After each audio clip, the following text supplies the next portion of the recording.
ওয়ালাল আখিরাতু খায়রুল লাকা মিনাল উলা। আপনাকে আমি আল্লাহ এখনকার যুগ থেকে পরবর্তী যুগে আপনার অবস্থান আর উন্নতি করব। যত সময় যাবে এর থেকে বেশি উন্নতির দিকে আপনি যাবেন। চিৎকার দিয়া করুন সুবহান। এরপর আল্লাহ বলেন, ওগো নবীজি, পয়গম্বরকে উদ্দেশ্য করে আল্লাহ বলেন, লা সাউফা ইউতিকা রাব্বুকা ফাতারদা। এরপর আল্লাহ বলেন, ওয়ালা সাউফা ইউতিকা রাব্বুকা ফাতারদা। পয়গম্বর, শীঘ্রই, খুব শীঘ্রই, খুব শীঘ্রই আপনাকে আমি খুশি করব। সুবহানাল্লাহ। কি করবে? আল্লাহ বলেন, খুব শীঘ্রই আমি আপনাকে খুশি করব। ওয়ালা সাউফা ইউতিকা রাব্বুকা ফাতারদা। আপনার রব আপনাকে এত খুশি করবে, এটা খুব শীঘ্রই, খুব শীঘ্রই। তাফসীর কারকরা বলেন, এই আয়াত দ্বারা বোঝানো হয়েছে পয়গম্বরকে আল্লাহ শীঘ্রই খুশি করবে। তার মানে হতে পারে পয়গম্বরের মক্কা বিজয়ের বিষয়টা, মক্কা বিজয় তো খুব শীঘ্রই ছিল। শুধু তাই নয়, এখানে আল্লাহ বুঝাইতে পারে আপনাকে আমি ভ্রমণ করাবো। এটাও হতে পারে মেরাজের ভ্রমণ নিয়ে আল্লাহ বলছে, হয়তোবা মক্কা বিজয়ের কথা বলছে, হয়তোবা আল্লাহ রাব্বুল আলামিন পয়গম্বরকে অন্যদিকে ইঙ্গিত দিছে। এইভাবে আল্লাহ নবীরে সান্ত্বনা দিতে থাকলেন, ওয়ালা সাউফা ইউতিকা রাব্বুকা ফাতারদা। এরপর আল্লাহ বলেন, আলাম ইয়াজিদকা ইয়াতীমান ফাআওয়া। আল্লাহ কি সুন্দর করে তার বন্ধুরে বলেন, আমি কি আপনাকে এতিম অবস্থায় পাই নাই? সুবহানাল্লাহ। আগে নবীজি, আপনি এতিম ছিলেন, এতিম অবস্থায় আপনাকে আমি পেয়েছি। সুবহানাল্লাহ। আমি আপনাকে কি এতিম অবস্থায় পাই নাই? আমি কি আপনাকে আশ্রয় দেই নাই? আপনি কেমনে কইলেন গো পয়গম্বর যে আপনার আমি ভুলে গেছি? আলাম ইয়াজিদকা ইয়াতীমান ফাআওয়া। আমি আপনাকে এতিম অবস্থায় পাইছি, আপনাকে আমি আশ্রয় দিছি। সুবহানাল্লাহ। এরপর আল্লাহ বলেন, ওয়াওয়াজাদাকা দাল্লান ফাহাদা। আপনাকে আমি পথ হারা অবস্থায় পেয়েছি, আপনাকে কি আমি পথ দেখাই নাই? এটার ব্যাখ্যা হলো, প্রথম অবস্থা হলো আল্লাহ বলেন, আমি আপনাকে এতিম অবস্থায় পেয়ে আপনাকে কি আমি আশ্রয় দেই নাই? আপনাকে পথ হারা অবস্থায় আমি পেয়েছি, আপনাকে কি আমি পথ দেখাই নাই? এর কারণ হলো নবী কি আসলে পথভ্রষ্ট ছিল? নাউজুবিল্লাহ। বুঝতে হবে, আপনার ব্যাখ্যাগুলিও বোঝা দরকার। আল্লাহ যেটা বুঝাইছেন এটা আমাদের আগে বোঝা দরকার। এতিম অবস্থায় আপনাকে পাই, আবার আপনাকে আমি আশ্রয় দেই, আপনাকে পথ হারা অবস্থায় পাই, আমি আপনাকে পথ দেখায়া দিই। তার মানে হলো পৃথিবীর যত ইতিম ছেলে ফেলে আছে, যারা ইতিম, যাদের মা নাই, যাদের বাবা নাই, যারা ইতিম হয়, সচরাচর আমরা দেখি ছেলেগুলা বেশি একটা ভালো হয় না। গার্জিয়ানের কারণে, গাইড না দেওয়ার কারণে তারা পথভ্রষ্ট হয়, বেশিরভাগ টুকায় হয়, কথা হয় না, শিশু গ্যাংয়ের সঙ্গে তারা জড়িত হয়, তারপরে তারা নেশাগ্রস্ত হয়, পথ হারা হয়ে যায়, কারণ আত্মীয় স্বজন নেই, আবার হলো তার মা নাই, বাবা নাই, কেউ তার গার্জিয়ান নাই। এই ছেলেগুলা সচরাচর ভালো হয় না। আল্লাহ বলেন, বন্ধু আমি কিন্তু আপনারে এতিম অবস্থায় পাইছি গো, আপনাকে আমি আশ্রয় দিছি। وعلمه من البيان ما لم يعلم فسبحان الذي لا يحصى امتنانه باللسان ولا بالقلم ونشهد أن لا إله إلا الله وحده لا شريك له وأشهد أن سيدنا وسندنا وحبيبنا ومولانا محمدا عبد الله ورسوله أرسله بالحق بشيرا ونذيرا وداعيا إلى الله بإذنه وسراجا منيرا أما بعد فأعوذ بالله من الشيطان الرجيم بسم الله الرحمن الرحيم والضحى والليل إذا سجى ما ودعك ربك وما قلى وللآخرة خير لك من الأولى ولسوف يعطيك ربك فترضى ألم يجدك يتيما فآوى ووجدك ضالا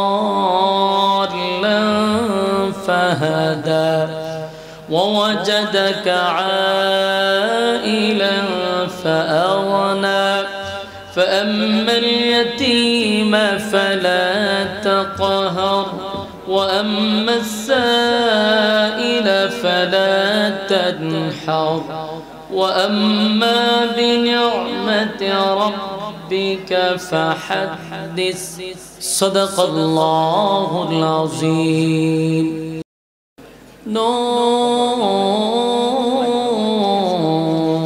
عرفان محبت دل میں بر دونوں عالم سے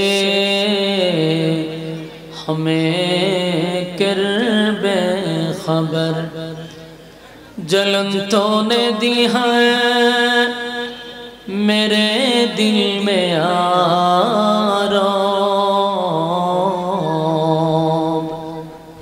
جلن کی دوا اب پھلا دے خدایا سارے دنیا طے کیا میں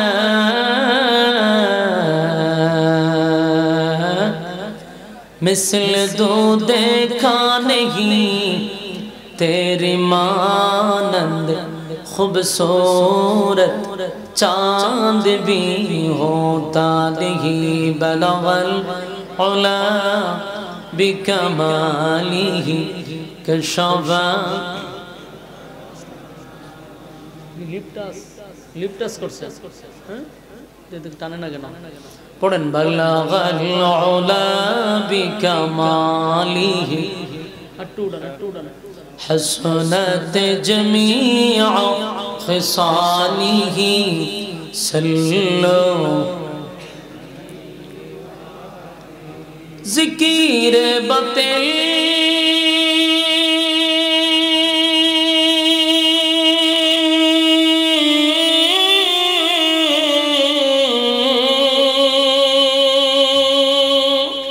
کو ہٹا دے دل سے رب ذکر میں تیرے لگا দে রোজ সব। এই বেয়াদব মহিলা রাসূলকে বলে আমার কাছে একটা শয়তান আছে তো এখন আর আয় না, তার মানে জিবরাইলটা কইছে। জিবরাইল আলাইহিস সালাম রে কয় আজ শয়তান যাই তো আয় না। আল্লাহ রাসূল কই ইন্না লিল্লাহি, মহিলা দি মারাত তো আমার শাশি আবার এই ধরনের কথা বলতেছে। জিবরাইলের শয়তান কইছে। আল্লাহ রাসূল বললেন দেখো আমি অসুস্থ, অসুস্থতার কারণে আমি উঠতে পারি না, শরীর আমার অনেক ক্লান্ত। তো এইভাবে অনেকদিন যাওয়ার পরে এর কারণে ওহী আসাটাও বন্ধ হয়ে গেছে। এটা একটা কারণ বলা যে রাসূল যেহেতু অসুস্থ, এই কারণে ওহী আসাটা বন্ধ হয়েছে। কারণ ওহীর একটা লোড আছে, এটা রাসূল সহ্য করতে পারতেন না প্রথম দিক দিয়া। যেহেতু রাসূল অসুস্থ, আল্লাহ এটা বন্ধ করে দিয়েছে। এটা একটা কারণ। 2 নম্বর আরেকটা কারণ হলো, রাসূল যখন মক্কাতে একত্ববাদী খোদার দাওয়াত দেয়, তখন মক্কাতে ছিল অনেক দলে, কেউ দ্বিত্ববাদী, তৃতীয়বাদী, বহুবাদী। বলতে কেউ 2 খোদায় বিশ্বাস করত, কেউ 3 খোদায় বিশ্বাস করত, আবার কেউ আছে খোদার অভাব নাই। 3 দল চিন্তা করে গেল যে আমরা তো আল্লাহর দাওয়াত দিই। আব্দুল্লাহর পুত্র মুহাম্মদ যে একত্ববাদী খোদার দাওয়াত দিয়া সমাজের মধ্যে একটা বিশৃঙ্খলা সৃষ্টি করতেছে, আমার ফাটল সৃষ্টি করতেছে, এটার কারণটা তো এরা তো বহু চেষ্টা করলো বাধা দেওয়ার জন্য, অনেক চক্রান্ত করছে, যারা কালেমা পড়ছে তাদের উপর নির্যাতন করছে, কিন্তু কোনোভাবেই রাসূলের সাথে কথা বলে পারে না। রাসূলের সাথে যখনই তারা বসে কিন্তু কথায় আটকে যায়, রাসূলের সাথে তারা কোনোভাবেই কথা বলে পারে না। তো শেষে এই মক্কার 3 দল মিললে একটা পরামর্শ করলো যে আমরা যতই চেষ্টা করি তার সাথে টকশো করা, কিন্তু আমরা তো বারবার হাইরা যাই। একজন তাদের মধ্যে একজন বলল, শোনো, আমরা জাগতিক দুনিয়ার শিক্ষায় শিক্ষিত হয়ে আব্দুল্লাহর পুত্র মুহাম্মদের সাথে কথা বলার যোগ্যতা অর্জন এখনো করতে পারি নাই। দুনিয়াবি শিক্ষায় শিক্ষিত হয়েছি, আর তার কাছে যে এলেম আছে এটা দুনিয়াবি এলেম নয়, এটা আসমানি এলেম। তো তার সাথে আমাদের লড়তে গেলে আসমানি এলেম জানে এমন লোকের দরকার। যতই আমরা চেষ্টা করি তার সাথে কথা বলে পারবো না। তো হয়তো আমাদের মধ্যে কে আছে ওনার সাথে কথা বলা? গোটা মক্কা নগরীতে একটাও তাওরাতের আলেম নাই, যাওই আছে এগুলা তেমন যোগ্য না। আবার মদিনায় তাওরাতের আলেমের অভাবও নাই, তাহলে আমাদের মদিনায় যেতে হবে। এই মক্কার কিছু নেতারা একত্রিত হয়ে 2-4 জন লোক এরা পাঠাইছে মদিনায়, প্রায় 400 কিলোমিটারের উপরে। এখান থেকে তাদেরকে পাঠাইছে মদিনায়। তো তাদের প্রতিনিধি গেছে মদিনায়, গিয়া তাওরাতের যে বড় বড় আলেম ছিল মদিনায়, এদের কাছে গিয়া বলল যে হুজুর, আমরা তো আসছি মক্কা থেকে একটা বিষয় আপনার সাথে আলোচনা করার জন্য। আমাদের মক্কাতে তাওরাতের আলেম কম, আপনাদের মদিনাতে আবার অভাব নাই। বিষয়টা হলো আমাদেরই বাতিজা, আমাদেরই বংশের, আমাদেরই রক্তের, কিন্তু হঠাৎ করে উনি নিজেকে রাসূল দাবি করেন এবং উনি একত্ববাদী খোদার দাওয়াত দেন, যেখানে আমাদের বাপ দাদা থেকে পূর্বপুরুষ থেকে আমরা বহু খোদায় বিশ্বাসী, সেখানে উনি দাওয়াত দেয় একজনের। আর এর দ্বারা আমাদের সমাজের মধ্যে একটা ফাটল সৃষ্টি হয়েছে। ছেলে কালেমা পড়ছে, বাপে পড়ে নাই, তো একটা যুদ্ধ শুরু হয়েছে। আর মূল কথা হলো আমাদের বাপ দাদার ধর্মের মধ্যে সুনকালি পড়বে, এটা তো আমরা বরদাস্ত করতে পারতেছি। সর্বশেষ কথা হলো উনি নিজের একজন রাসূল দাবি করে। আপনাদের কাছে আসছি এটার একটা সমস্যার সমাধানের জন্য। আসলে কি উনি রাসূল? আসলে কি উনি যে দাওয়াত দেয় এটা কি সঠিক? এটা আমরা জানবার লেগে গেছি। তাওরাতের পণ্ডিত যারা, এরা বলল যে শোনো, তোমরা এই ব্যক্তিটাকে 3টা প্রশ্ন করবা। যখন কয়টা? 3টা প্রশ্ন করার পরে যদি উনি 3টা প্রশ্নের উত্তর দিতে পারে, তাহলে বুঝবা উনি আল্লাহর রাসূল, এতে কোনো সন্দেহ নেই। আর তোমাদের উচিত হইল সাথে সাথে কালেমা পড়ে তোমরাও ঈমান আনো। বলুন তো এটা শিখাইছে কেডা? তাওরাতের পণ্ডিত বলতে ইহুদি। তাওরাতের আলেম যারা, এই সব ইহুদি ছিল, ওই তারা গবেষণা করত। তো তারা বলতেছে মক্কার মানুষদের যদি 3 প্রশ্নের উত্তর দিতেই পারে, তাহলে বুঝবা উনি আল্লাহর রাসূল। আর তোমরাও উচিত হইল কালেমা পড়া, কারণ এই 3 প্রশ্নের জবাব পৃথিবীর কোনো মানুষ দিতে পারবে না যদি নবী না হয়। তখন এই মক্কার লোকগুলা তারা বললো ঠিক আছে তাহলে আমরা যাই গিয়ে প্রশ্ন করি। তো তারা মক্কায় গেছে, গিয়া আবার একত্রিত হইয়া মক্কার লিডার মিডার লইয়া রাসূলের কাছে একদিন গেছে। গিয়া এরা খুব সুন্দর করে রাসূলের সামনে বলতেছে যে দেখো তুমি তো আমাদেরই ভাতিজা, আমাদেরই বংশের, আমাদেরই রক্তের, তোমার সাথে দ্বন্দ্ব করাটা আমাদের ঠিক না। যেহেতু এটা আমরা বাড়ি বাড়ি, তুমি আমাদের রক্তের, তো এখানে আমরা দ্বন্দ্ব করে লাভটা কি? একটা সমাধানে যাই। কি সমাধান? বলে সমাধান রইল তুমি তো নিজের রাসূল দাবি করো, তুমি একত্ববাদী খোদার দাওয়াত দাও। আমরা চিন্তা করতেছি যে দ্বন্দ্ব না গিয়া যদি তোমার আর আমরার মধ্যে মিল্লা জায়গা, তাহলে আমরাও তোমার ধর্ম গ্রহণ করলাম। কি সুন্দর করে কইতেছে। মানে আমরা একটা শর্ত আছে। বলে কি শর্ত? বলে আমরা 3টা প্রশ্ন করব, যদি 3টা প্রশ্নের জবাব তুমি দিতে পারো তাহলে আমরা যা বুঝার বুঝবো যে তুমি একজন আল্লাহর পয়গম্বর, আর আমরা তোমার হাতে কালেমা পড়ে ঈমান আনবো। রাসূল চিন্তা হলো সর্বনাশ, মক্কার সব মাথায় পড়ছে কেন? এরা যদি কালেমা পড়ে লা তে তো আমার দ্বীনের দাওয়াত দিতে আর কোনো বাধা নাই। রাসূল অত্যন্ত খুশি হয়েছে, বললো ঠিক আছে আপনারা 3টা প্রশ্ন বলেন। এরা প্রথম প্রশ্ন হচ্ছে রূহ সম্পর্কে, দ্বিতীয় প্রশ্ন হইল যে একজন বাদশা ছিল যিনি ঘোড়া দিয়ে গোটা পৃথিবী ভ্রমণ করছেন এবং গোটা পৃথিবী উনি রাজত্ব করছেন, এই বাদশার ডিটেইলস বর্ণনা করেন। 3 নম্বর প্রশ্ন হইল 7 জন যুবক একটা গুহার ভিতরে ছিল, তারা কতদিন এই গুহার ভিতরে ছিল এবং তাদের ডিটেইলস বর্ণনা করেন। এই 3 প্রশ্ন করছে। রাসূল তাদেরকে বলল ঠিক আছে আপনারা যেমন 3 প্রশ্ন করছেন, আচ্ছা অসুবিধা নাই, আগামী কালকে আপনাদের প্রশ্নের জবাব দিয়া দিব। এরা 3 জন যারা আসছিল সবাই ঠিক আছে তাহলে আমরা আগামী কালকে আপনার কাছে আসব। তারা চলে গেছে। রাসূলের ধারণা ছিল সকালে জিবরাইল আসে, বিকালে আসে, রাতে আসে, তো জিবরাইলকে আমি 3 প্রশ্ন বলবো, জিবরাইল আমাকে জানাই দিবে। রাসূল কি নিজের থেকে কোনো কথা বলতেন না আল্লাহ যা জানাইতেন তা বলতেন? এইজন্য রাসূলের ধারণা হলো জিবরাইল তো আসবেই, তো জিবরাইল আসলে আমি জিবরাইলের কাছে 3 প্রশ্ন বইলা দিব। কিন্তু সারা দিন গেল, পরের দিন গেল, জিবরাইল আর আসে। ওই মক্কার মানুষ আবার আইছে রাসূলের কাছে, আমরা তোমার ওয়াদা অনুযায়ী আমরা আসছি, বলছিলা আগামী কালকে আসার জন্য, আমরা আসছি, 3 প্রশ্নের জবাব দাও। রাসূল কেমনে বলবো জিবরাইল আইছে আসে নাই? রাসূল বললে আজকেও হবে না, আগামী কালকে। তারা এদিনও ফিরে গেছে, কিন্তু এদিনও জিবরাইল আসে নাই। পরের দিন আবার তারা আসছে, আমাদের 3 প্রশ্ন। রাসূল বলবো কেমনে জিবরাইল তো আসে নাই? কয় আজকে হইতো না, আগামী কালকে। তো এরকম কয়েকদিন আওয়াজ হওয়ার পরে আচ্ছা পন্ত আপনারা এই মজপুর মাদ্রাসার মুফতি সাহেবের দ্বারা যদি একটা মাসলা লই আন, বলে হুজুর এই একটা মাসলা এটা কইয়া দেন আমাদের।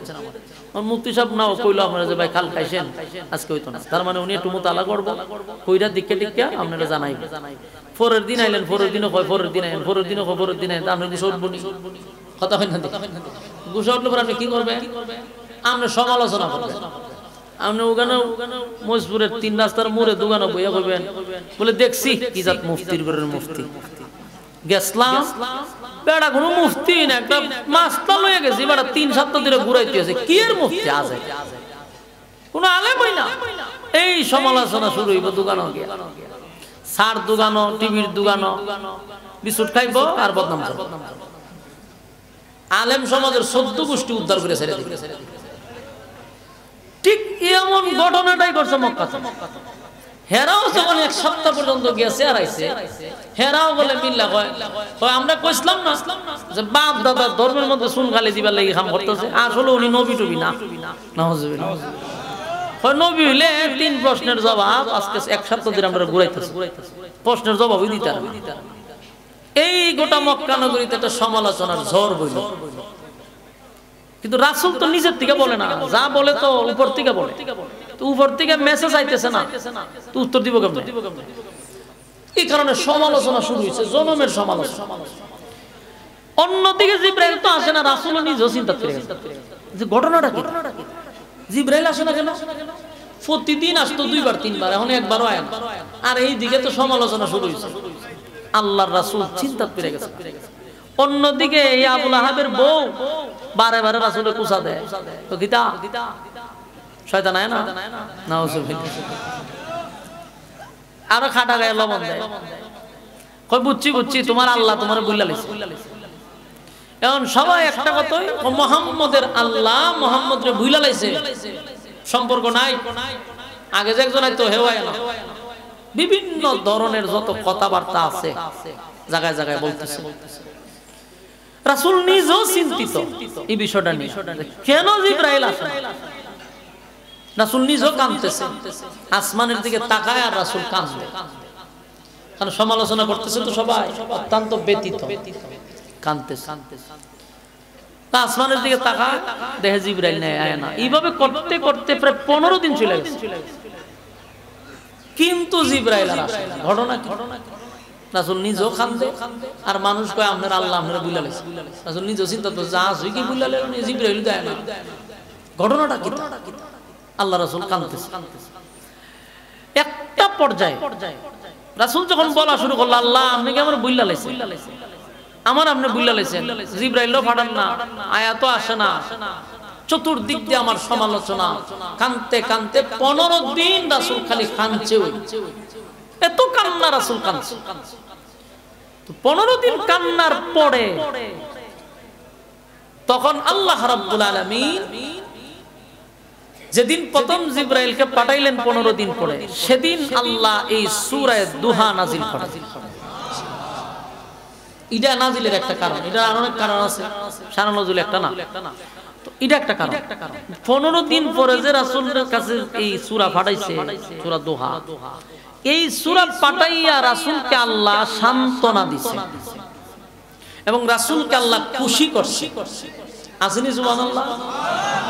আল্লাহ তখন নাজিল করে বলে, ওয়াদ-দুহা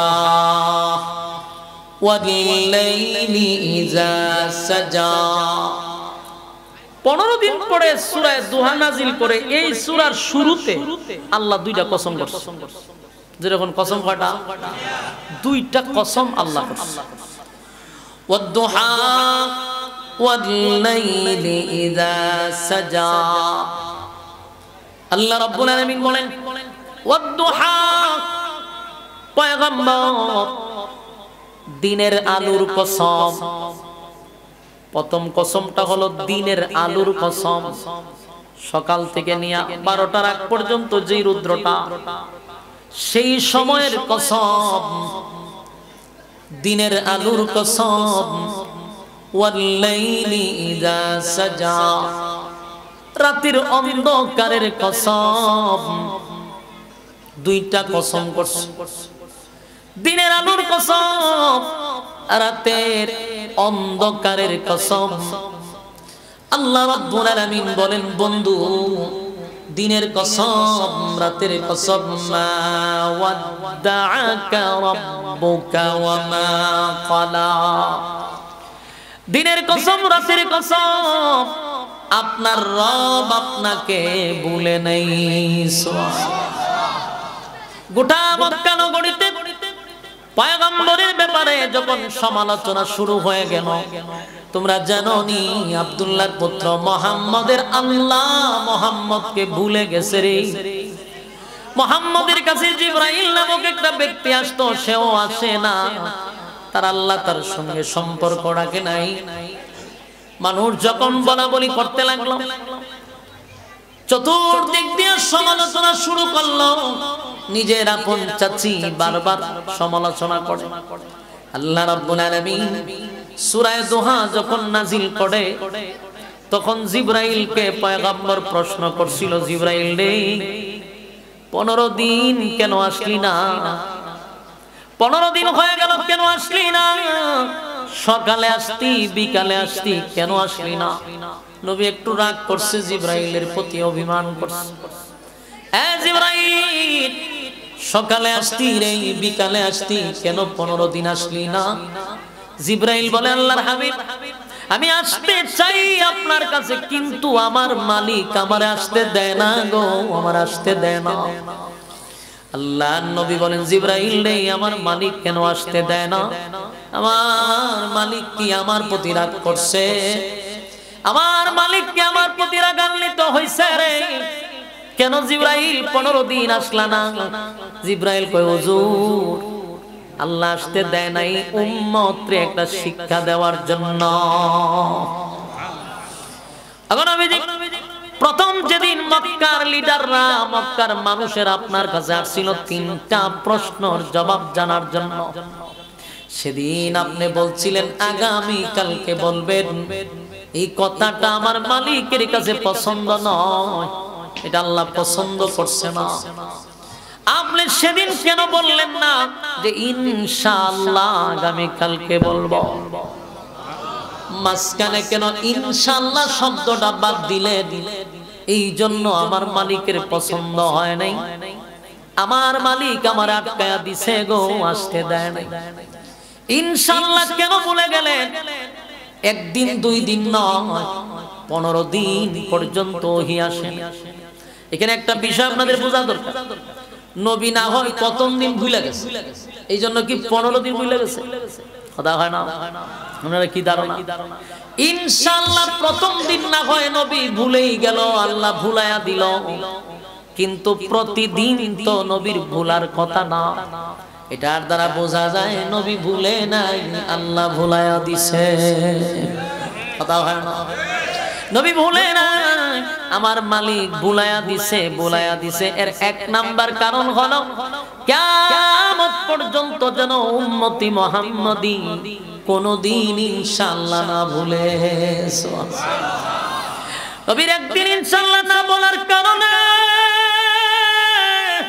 একদিন 2 দিন নয় গো, 15 দিন পর্যন্ত পয়গম্বরের চোখ দিয়া পানি পড়ছে, একদিন ইনশাআল্লাহ না বলার কারণে।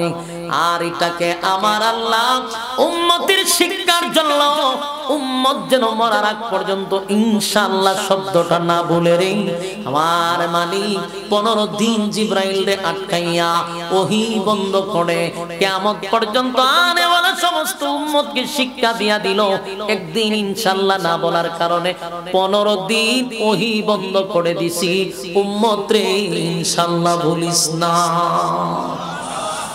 এই যুবক ভাইরা, বলুন আমরা কোন কাজ করতে গেলে সর্বপ্রথম কি বলবো? আরো জোরে ইনশাআল্লাহ। ইনশাআল্লাহ শব্দের অর্থ হলো আল্লাহ যদি চায়। বলুন ইনশাআল্লাহ শব্দের অর্থ কি? আল্লাহ যদি চায় আমি আগামী কালকে ঢাকা যাব, মাঝখানে বলতে হবে ইনশাআল্লাহ। আমি যাব, এটার কোনো গ্যারান্টি নাই, বলতে হবে ইনশাআল্লাহ। আল্লাহ যদি চায় আমি ঢাকা যাব। কথা হয় না? আগামী কালকে আমি অমুক জায়গায় রওনা দিব ইনশাআল্লাহ, তার মানে আল্লাহ যদি চায় তাহলে আমি যাব। কথা হয় না? একজনের জিজ্ঞাসা, ভাই আগামী কালকে কি? আগামী কালকে আমি বিয়া করব। বিয়া যে করবি মাঝখানে ইনশাআল্লাহ, এখানে ইনশাআল্লাহ লাগবে। আগামী কালকে ইনশাআল্লাহ বিবাহ করব, তাহলে বোঝা গেল আল্লাহ যদি চায় তাহলে বিবাহ করব। কথা হয় না? এই জন্য ইনশাআল্লাহ ভোলা যাবে না। এখান থেকে শিক্ষা গ্রহণ করো রে, ভোলা যাবে না, ইনশাআল্লাহ বলতে হবে, ঠিক কি না? এই জন্য আল্লাহ বলেন, পয়গম্বর আমি আল্লাহ আপনাকে ইনশাআল্লাহ বলায়া দিলাম, যেন নেক্সট টাইমে আপনার উম্মত কোনদিন ইনশাআল্লাহ না বলে। তাই আপনারে খুশিও করার জন্য আমি সূরা পাঠাইছি। আপনি 15 দিন কাঁদছেন, সমালোচনা আপনার বিরুদ্ধে হইছে। ওগো নবীজি, আমি আপনাকে খুশি করব। তাই আল্লাহ বলেন, আপনি বলছেন আমি আল্লাহ আপনাকে ভুলে গেছি, ভুলে গেছি। না বন্ধু, ভুলি নাই। আকাশের দিনের আলোর কসম, ওয়াদুহা, দিনের আলোর কসম, দিনের আলোর কসম কসম ওয়াল্লাইলি ইযা সাজা রাতের অন্ধকারের কসম গো রাতের অন্ধকারের কসম এখানে তাফসীরকারকরা ওয়াদ-দুহার আরেকটা ব্যাখ্যা করছে আরেকটা ব্যাখ্যা হলো আল্লাহ বলেন ওয়াদ-দুহা নবীর চেহারার কসম করছে আল্লাহ বলেন আপনার সুন্দর চেহারার কসম জোরে কোন সুবহান আমার নবীর চেহারা কত সুন্দর কোরআনে নবীর চেহারার সৌন্দর্য নিয়ে আল্লাহ বহু আয়াত নাযিল করছে রে সেখানে রব্বে কারীম বলেন ওয়াদ-দুহা আপনার সুন্দর চেহারার কসম তার মানে নবীর চেহারার কসম করছে আল্লাহ নবীর চেহারা কত সুন্দর কত সুন্দর কত সুন্দর পয়গম্বরের চেহারা দেখে অনেক মানুষ অনেক সাহাবীরা বলতো আমাদের পেটে যদি পছন্দ বলেন ওয়াদ-দুহা আপনার সুন্দর চেহারার কসম গো আপনার সুন্দর চেহারার কসম সুন্দর চেহারার কসম আল্লাহ নবীর সুন্দর চেহারার কসম করছে উজ্জ্বল চেহারার কসম ওয়াল্লাইলি ইযা সাজা এটার কসম আরেকটা ব্যাখ্যা হলো আপনার কালো চুলের কসম আমার নবীর চুল মোবারক সুন্দর ছিল সুন্দর চুল ছিল পয়গম্বরের লম্বা চুল ছিল রাসূল এক এক সময় এক এক জায়গায় রাখতেন তবে রাসূলের লম্বা চুল ছিল বাবরি চুল ছিল চুলগুলা একটু কোকড়ানো টাইপের ছিল এত কালো এত কালো এত কালো এই জন্য আল্লাহ বলেন ওয়াল্লাইলি ইযা সাজা আপনার কালো চুলের কসম নবীর সুন্দর চেহারার কসম নবীর কালো চুলের কসম দুইটা কসম আল্লাহ করে বলেন মা ওয়াদ্দাআকা রাব্বুকা ওয়া মা ক্বালা দুইটা কসম কেড়ে বলি আপনার সুন্দর চেহারার কসম কালো চুলের কসম মা ওয়াদ্দাআকা রাব্বুকা ওয়া মা ক্বালা আপনার রব আপনারে ভুলে নাই ভুলতে পারে না মক্কা নগরীর মানুষ সবাই বলতেছিল তোমার রব কি তোমারে ভুলে গেছে পয়গম্বর ব্যথায় ব্যথিত হইয়া বলছে মালিক আপনি কি আমারে ভুলে গেছেন আল্লাহ কয় দুইটা কসম কেন বললাম পয়গম্বর আপনাকে ভুলি নাই রাতের কসম দিনের কসম চেহারার সৌন্দর্যের কসম কালো চুলের কসম আপনার রব আপনারে ভুলে নাই সুবহানাল্লাহ এরপর আল্লাহ বলেন ওয়ালাল আখিরাতু খায়রুল লাকা মিনাল উলা আল্লাহ বলেন নিঃসন্দেহে এখনকার অবস্থা থেকে আপনার পরবর্তী অবস্থা আরো ভালো হবে সুবহানাল্লাহ আপনাকে আমি আল্লাহ এখন যা দিলাম এর থেকে আপনার পরবর্তী যুগ আরো ভালো হবে এটার দ্বারা হয়তো আল্লাহ নবীরে অনেক কিছুই বুঝাইছেন তার মানে আল্লাহ বলেন ওয়ালাল আখিরাতু খায়রুল লাকা মিনাল উলা আপনাকে আমি আল্লাহ এখনকার যুগ থেকে পরবর্তী যুগে আপনার অবস্থান আর উন্নতি করব যত সময় যাবে এর থেকে বেশি উন্নতির দিকে আপনি যাবেন চিৎকার দিয়া করুন সুবহান এরপর আল্লাহ বলেন নবীজি পয়গম্বরকে উদ্দেশ্য করে আল্লাহ বলেন আবার আপনি পথহারা অবস্থায় ছিলেন তার মানে আপনার বাবা নাই মাও চলে গেল দাদাও চলে গেল সবাই চলে যাওয়ার পরে আপনি পথহারা আমি আপনারে পথ দেখায়া দিছি জোরে কোন সুবহান এরপর আল্লাহ বলেন পয়গম্বরকে আল্লাহ সান্তনা দিয়া বলেন ওয়া ওয়াজাদাকা আইলান ফাআগনা আপনাকে উনি গরিব অবস্থায় পেয়েছে এরপর আপনাকে উনি ধনী বানায়া দিয়েছে তার মানে আল্লাহ বলেন বন্ধু আপনি গরিব ছিলেন আমি আপনাকে ধনী বানাইছি সুবহানাল্লাহ বলুন আমার নবী কি সব সময় গরিব ছিল না ধনীও ছিল আমাদের সমাজের মানুষেরা একটা ওয়াজ সারা জীবন করে আমাদের মধ্যে অনেক মৌলবীরা ওই ওয়াজ করে মেজাজ মাঝে মধ্যে খারাপ হয় এক ওয়াজি কি তোরে করতে গিয়ে কইছে খালি কয় নবীর পেটে পাথর আছে নবী গরিব আছে এই ওয়াজ করছে সারাটা জীবন এই ওয়াজগুলো কইরা ক্ষতিটা কি হইছে জানেন? নাস্তিকদেরকে কথা বলার সুযোগ করে দিছে। আমাদের এই কমন সেন্স গুলা যে কবে ঠিক হইবা আমি আর বুঝতে পারতেছি। সাধারণ বিষয়গুলো কেন আমাদের মাথায় ঢোকে না? নবী গরিব ছিল, খালি এক পৃষ্ঠাই পড়ছ, পরের পৃষ্ঠা পড়ছ না। রাসূলদের দেশের রাষ্ট্রনায়ক ছিল, এটা কি তুই পড়ছ না? কেন আমার রাসূলকে ছোট করা হয়? গরিব ছিল, আল্লাহ নিজে কইতেছে আপনি গরিব ছিলেন, আপনাকে ধনী বানাইছে। মানে রাসূল দেশের রাষ্ট্রনায়ক ছিল, দেশের বাদশা ছিল। এই ওয়াজ আপনারা সচরাচর শুনছেন না, খালি শুনছেন নবীর ভেড়া ভাত। এই ওয়াজের প্রভাব কি হইছে জানেন? এখন আমরা আলেমরা যদি রাজনীতির দ্বারায়, আমাদের আলেমরা যদি নেতৃত্ব দেয়, কিছু নাস্তিক মার্কা লোকেরা কয় হুজুররা রাজনীতি করতে গেলে টিস্কারি মস্কারি ফিরে কয় হুজুররা রাজনীতি করতে গেলে। এইটার দোষ নাস্তিকের না, এটার দোষ আমাদের মতো মৌলবীদের। কেন কয় জানাস? কারণ তুই ওয়াজ করছিস নবী গরিব আছেন, আর জীবন ওয়াজই করছিস। তুই যদি ওয়াজ করতিস আমার নবী দেশের প্রধানমন্ত্রী ছিল, দেশের প্রেসিডেন্ট ছিল, দেশের বাদশা ছিল, তাহলে এই নাস্তিকি কথা বলার সুযোগ পেত না। বলে হুজুর কেন রাজনীতি করে? হুজুর রাজনীতি শিখছে স্বয়ং রাসূল আরবি সাল্লাল্লাহু আলাইহি সাল্লামের কাছ থেকে। খালিদ বিন ওয়ালিদ রাদিয়াল্লাহু তাআলা, উনি ছিল বড় যোদ্ধা। তে উনার একজন ছিল, উনি তো সব সময় যুদ্ধের মধ্যে বিজয়ী হইতো। এর মধ্যে আল্লাহ রাব্বুল আলামিন কত বড় একটা পরীক্ষা দেখেন আমাদের ইমানের জজবা বাড়ানোর জন্য। আবু উবাইদা ইবনুল জাররাহ রাদিয়াল্লাহু তাআলা উনি এক যুদ্ধের আমির ছিল, সেনাপতি ছিল। তো উনি সালাম ফিরায়া দেখে দুশমনেরা চতুর্দিক দিয়ে অস্ত্র নিয়ে দাঁড়ায় আছে। ছায়া দেখে প্রায় ৬০,০০০ সোলজার বাহিনী অস্ত্র সহ অফিসার রয়েছে।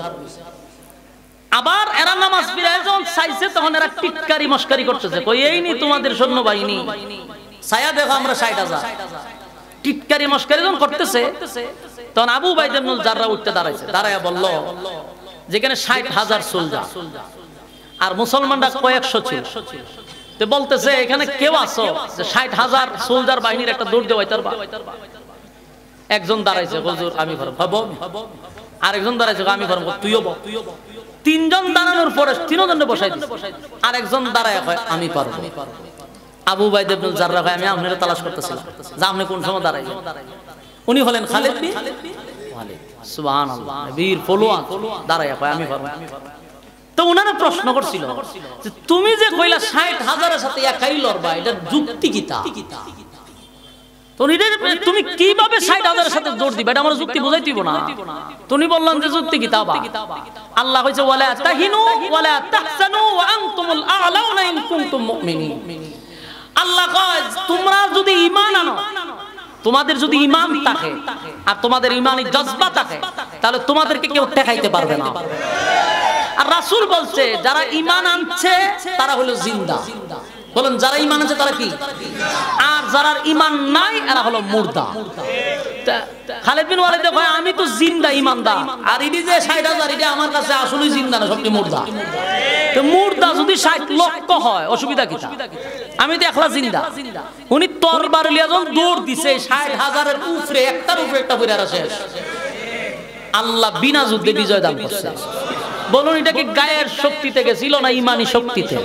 ইমানি শক্তি। তাহলে প্রথম কি পাইলাম? গোটা মক্কা নগরীতে যখন রাসূলকে নিয়ে সমালোচনা হয় যে আপনার আল্লাহ ভুলে গেছে, আল্লাহ কি কয়? ওয়াদ-দুহা ওয়াল-লাইলি ইযা সাজা। দিনের কসম, রাতের কসম, দিনের কসম, রাতের কসম। আবার বলেন ওয়াদ-দুহা, আপনার উজ্জ্বল চেহারার কসম। ওয়াল-লাইলি ইযা সাজা, আপনার কালো চুলের কসম। মা ওয়াদ্দাআকা রাব্বুকা ওয়া মা ক্বালা। আপনার রব রাতের কসম করলো, দিনের কসম করছে গো।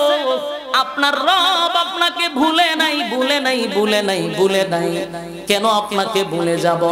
যখন আপনি এতিম ছিলেন তখন তো আপনার রব আপনারে আশ্রয় দিছে। বন্ধু যখন আপনি গরিব ছিলেন তখন আপনার বন্ধু আমি আপনারে ধনী বানাইছি, এবং আপনাকে এখন কেন ভুলে যাব গো? তাই আল্লাহ বলেন ওয়াদা সাউফা ইউতিকা রাব্বুকা রাব্বুকা ফাতারদা। শীঘ্রই আপনার রব আপনাকে খুশি করবে, খুশি করবে, খুশি করবে। এই খুশির ব্যাখ্যাটা হলো অনেকগুলা বোঝানো হয়েছে। আল্লাহর নবীরে হয়তোবা মক্কা বিজয়ের কথা, হয়তোবা মেরাজের সুসংবাদ, হয়তোবা নবী কতগুলা দাবি করছিল। এর মধ্যে একটা দাবি হলো আল্লাহর পয়গম্বর আল্লাহর কাছে দরখাস্ত করছিল, মালিক রে আপনি বলছেন আমারে খুশি করবেন, আপনি আমারে খুশি করবেন, কিন্তু আমি আমার বক্তব্য স্পষ্ট করে আপনাকে জানায়া দিই, আমার একটা উম্মত যদি জাহান্নামে থাকে আমি নবী কোনোদিন খুশি হব না। আমার নবীর কত মায়া,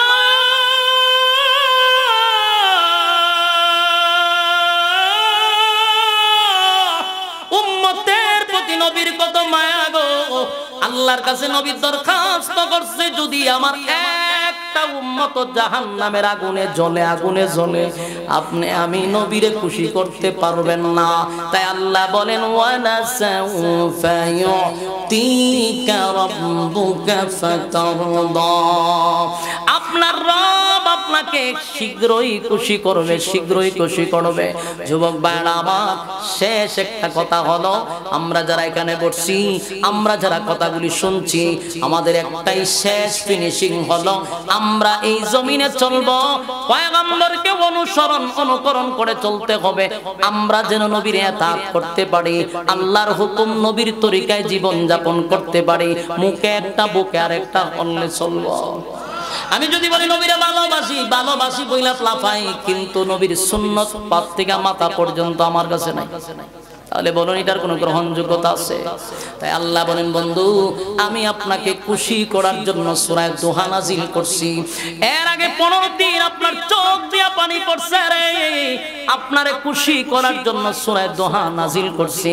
এই সূরার মধ্যে নবীর প্রশংসা করছে, নবীর চেহারার কসম করছে, চুলের কসম করছে, নবীরে খুশি করার সংবাদ দিছে। এমন কি নবীকে আল্লাহ বলেন খুব শীঘ্রই আপনাকে আমি খুশি করব। এর কিছুদিন পরেই তো পয়গম্বরকে আল্লাহ মেরাজের মেহমান বানাইছে, আরশে আজিমের মেহমান বানাইছে, 7 আসমান 7 জমিন ভ্রমণ করাইছে, এটাও হতে পারে। এরপরে মদিনায় যাওয়ার পরে দেশের রাষ্ট্রনায়ক বানাইছে, মক্কা বিজয় করাইছে, ঠিক কিনা? যুবক ভাইরা আমার, সূরা দোহার আলোচনা শুধু আপনাদেরকে সরল তরজমাটা শোনাইছে।